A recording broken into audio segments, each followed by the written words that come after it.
नमस्कार दोस्तों, स्वागत है आपका हमारे YouTube channel acing the boards YouTube channel में। दोस्तों, मैं आपका दोस्त अभिषेक कुमार आपके लिए लेकर आया हूं बोर्ड एग्ज़ाम की दृष्टि से बहुत ही महत्वपूर्ण प्रश्न, जो कि दोस्तों पिछले कई सालों से बोर्ड एग्ज़ाम में यह प्रश्न लगातार पूछा जा रहा है।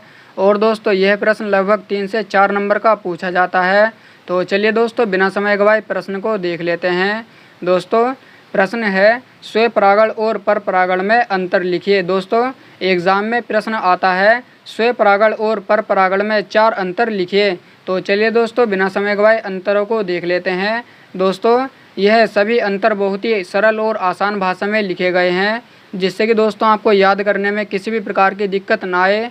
तो चलिए दोस्तों, बिना समय गवाए स्वपरागण का पहला पॉइंट देख लेते हैं। दोस्तों स्वपरागण का पहला पॉइंट है, यह एक ही पौधे के पुष्प के बीच हो जाता है। दोस्तों जो स्वपरागण है एक ही पौधे के पुष्प के बीच हो जाता है। दोस्तों परपरागण का पहला पॉइंट देख लेते हैं, यह एक ही जाति के 2 पौधों के पुष्प के बीच होता है। दोस्तों जो परपरागण है एक ही जाति के 2 पौधों के पुष्प के बीच होता है। दोस्तों स्वपरागण का दूसरा पॉइंट देख लेते हैं। स्वपरागण का दूसरा पॉइंट है, इसके लिए पुष्प का द्विलिंगी होना आवश्यक है। दोस्तों यह एक ही पौधे के पुष्प के बीच होता है, इसलिए दोस्तों पौधे का द्विलिंगी होना भी आवश्यक है। दोस्तों परपरागण का दूसरा पॉइंट देख लेते हैं, इसके लिए पुष्प का द्विलिंगी होना आवश्यक नहीं है। दोस्तों यह एक ही जाति के 2 पौधों के पुष्प के बीच होता है, इसलिए दोस्तों इसके लिए पुष्प का द्विलिंगी होना आवश्यक नहीं है। दोस्तों तीसरा पॉइंट देख लेते हैं स्वपरागण का, इसके परागकण कम खर्च होते हैं। दोस्तों यह एक ही पौधे के पुष्प के बीच हो जाता है, इसलिए दोस्तों इसके परागकण कम खर्च होते हैं। परपरागण का तीसरा पॉइंट देख लेते हैं। दोस्तों इसके परागकण अधिक खर्च होते हैं। दोस्तों यह एक ही जाति के 2 पौधों के पुष्प के बीच होता है, इसलिए दोस्तों इसके परागकण अधिक खर्च होते हैं। दोस्तों स्वपरागण का चौथा पॉइंट है, इसके लिए माध्यम की आवश्यकता नहीं होती है। दोस्तों यह निषेचन एक ही जाति के पौधों के पुष्प के बीच हो जाता है, इसलिए दोस्तों इसके लिए माध्यम की आवश्यकता नहीं होती है। दोस्तों परपरागण का चौथा पॉइंट देख लेते हैं, इसके लिए माध्यम की आवश्यकता होती है। दोस्तों जो परपरागण है यह एक ही जाति के 2 पौधों के पुष्प के बीच होता है, इसलिए दोस्तों इसके लिए माध्यम की आवश्यकता होती है। दोस्तों स्वपरागण का 5वां पॉइंट देख लेते हैं।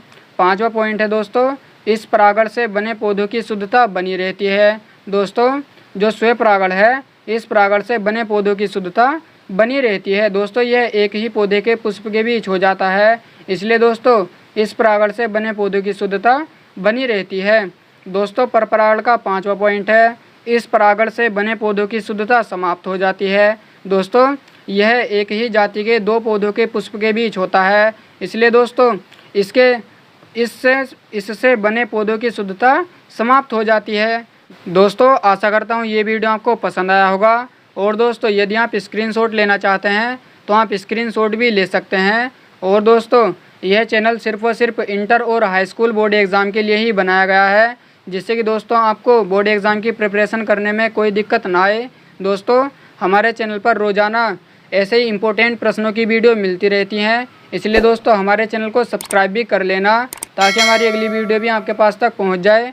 और दोस्तों हमारे चैनल से संपर्क में रहें, क्योंकि दोस्तों हमारे चैनल पर जैसे कि दोस्तों बोर्ड एग्ज़ाम में कॉपी कैसे लिखें, बोर्ड एग्ज़ाम में लिखने के लिए किस प्रकार से हेडिंग डालें, और दोस्तों अपना राइटिंग कैसे सुधारें, इनसे संबंधित सभी वीडियो मिलती रहती हैं। इसलिए दोस्तों आप हमारे चैनल से संपर्क में भी रहें, जिससे कि दोस्तों आपको और भी आसानी से बोर्ड एग्ज़ाम की तैयारी हो जाए। तो चलिए दोस्तों आज के लिए इतना ही, मिलते हैं अगली वीडियो में। जब तक के लिए धन्यवाद।